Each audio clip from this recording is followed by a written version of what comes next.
খেতে চলবে তারা আবার চলে ঝোলে, তোজা খেতে চলবে তারা আবার চলে ঝোলে, চিপাতে ওই ঝুলবে তারা যারা কটু কথা বলে, তোজা খেতে চলবে তারা যারা স্বামীকে গালি করে, তোজা খেতে চলবে তারা যারা স্বামীকে গালি করে, যারা হিংসা করে বিপদ করে,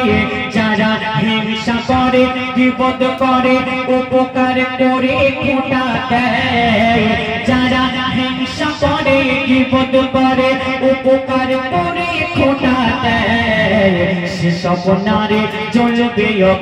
ওই জাহান্নামে। আজকে দুনিয়ার বুকে আমার মা বোনেরা পর্দা করে চলে না। পাকিস্তানের ঘটনা, একটা মেয়ে নামাজ পড়তো, রোজা করতো, দান করতো, কিন্তু তিনি যখন মারা যায় ওই কবর খুঁড়তে গিয়ে কবরবাসীরা কি দেখেছিল মন দিয়ে শুনবেন, লিখে দেখুন। ওই পাকিস্তানের করাচিতে এক নারী যখন মারা যায়, গ্রামবাসীরা তখন ওই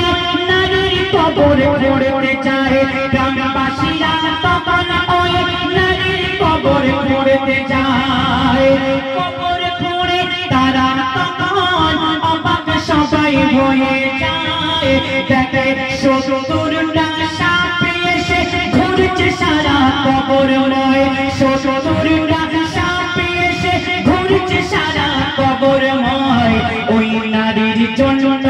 আরো দুটি কবর খোঁড়া হয়, ওই নারীর জন্য আরো দুটি কবর খোঁড়া হয়, প্রথম কবরের মতো সাপ বাগির হয়, প্রথম কবরের মতো সাপ বাগির হয়। শেষ কথাই শুনবেন, ওই মেয়েটা যখন মারা যায় তিনি নামাজ পড়তো, রোজা করতো, দান করতো, এলাকাবাসী চিন্তায় পড়ে গেল, কেন এই মেয়েটা তো ভালো ছিল, এই মেয়ের কবরে কেন এমন অবস্থা, কেন সাপ বার হচ্ছে? ওই মেয়ের আব্বাজানকে ডাকা হলো, গ্রামের আলেম ওলামাদেরকে ডাকা হলো, ডাকার পরে জিজ্ঞাসা করা হচ্ছে ওই মেয়ের আব্বাজানকে এমন অবস্থা কেন? ওই মেয়ের আব্বাজান কি উত্তর দিচ্ছে, শেষ কথায় লিখছে দেখুন। আলেম ওলামার কথায় সবাই প্রথম কবরে দাফন দেয়, ওই মেয়ের বাবাকে ডেকে তারা এর কারণ তখন জানতে চায়, সেই মেয়ের বাবাকে ডেকে তারা এর কারণ তখন জানতে চায়, তখন কি বলে, বলে পড়তো নামাজ রাখতো রোজা করে সে তো ইবাদত, বলে পড়তো নামাজ রাখতো রোজা করে সে তো ইবাদত, চলতো না সে পর্দা করে এটাই ছিল অপরাধ, চলতো না সে পর্দা করে এটাই ছিল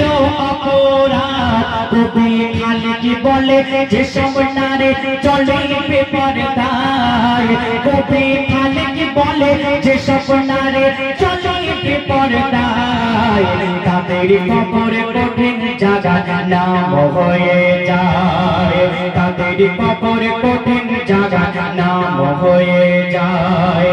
নবী যখন মিরাজে হুজত দেখতে যায়, নবী যখন মিরাজে হুজত দেখতে যায়, দেখে বেশি বেশি নারী জাগে জ্বলছে সেথায়, দেখে বেশি নারী জাগে জাহান্নামে।